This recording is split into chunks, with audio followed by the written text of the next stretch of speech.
Bonjour, je suis Andrea, concierge à l'hôtel Aman-le-Mélezin sur Courchevel depuis 5 saisons. Je suis devenue concierge à la suite de différentes expériences dans l'hôtellerie, plus précisément la restauration, car c'est vraiment mon métier de cœur. Avant d'être au Mélezin, j'étais F&B, assistante F&B dans un établissement, un club hôtel, où le relationnel client était vraiment au centre de toutes les attentions. C'était ce qui me plaisait le plus dans le monde de l'hôtellerie. J'ai été recrutée au Aman-le-Mélezin en tant que réceptionniste concierge, mais j'ai vraiment eu la chance que mon chef concierge actuel m'a pris sous son aile, m'a expliqué toutes les facettes, toutes les ficelles du métier, et au bout de la seconde saison, j'ai confirmé mon poste en tant que concierge. Et depuis, j'évolue toujours dans cette voie. Une journée type au Aman-le-Mélezin ne démarre pas que le matin. Le plus important, c'est la prise de consigne auprès de son responsable le soir, qui nous donne vraiment tous les détails, toutes les informations nécessaires pour anticiper la journée du lendemain. Lorsque je prends mon poste le matin au bureau, la journée se découpe entre 4 volets très importants qui sont donc propres à un hôtel de montagne, comme les ski instructeurs. Donc le matin, on vérifie que tous les professeurs de ski sont au ski room pour nos clients et munis de leur ski pass. La deuxième facette importante, ce sont les transferts que ce soit pour les arrivées, pour les départs des clients, c'est-à-dire voiture, hélicoptère. On vérifie que donc les prestataires sont à l'heure, et donc ça aide vraiment aussi la réception quand on travaille vraiment de concert avec d'autres équipes. Réception, les étages.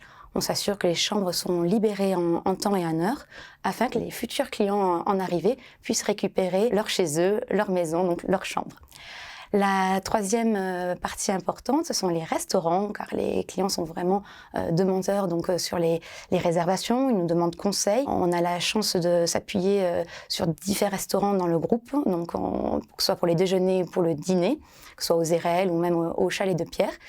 Donc on s'occupe vraiment de leur réservation. Enfin, la quatrième partie, qui n'est pas aussi des moindres, c'est donc les activités propres à la montagne, telles les réservations pour les chiens de traîneau, la motoneige ou même le coiffeur.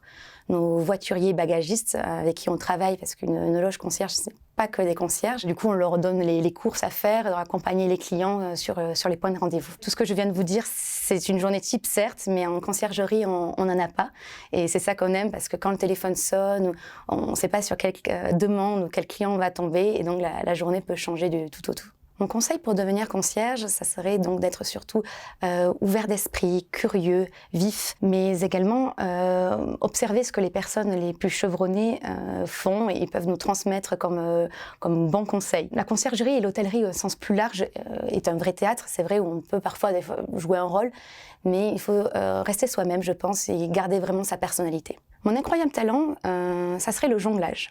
Alors pour les personnes qui me connaissent un petit peu dans ma vie personnelle, ça ferait en rire plus d'un, car je ne pourrais pas me présenter à l'émission Incroyable Talent du même nom avec 3 balles, même voire 2 balles pour jongler devant vous. Mais derrière mon bureau, avec le téléphone, l'ordinateur, les demandes des clients, les voituriers et les différents prestataires qu'on a sur la station, c'est là que donc je jongle le mieux pour répondre à toutes les demandes de nos hôtes.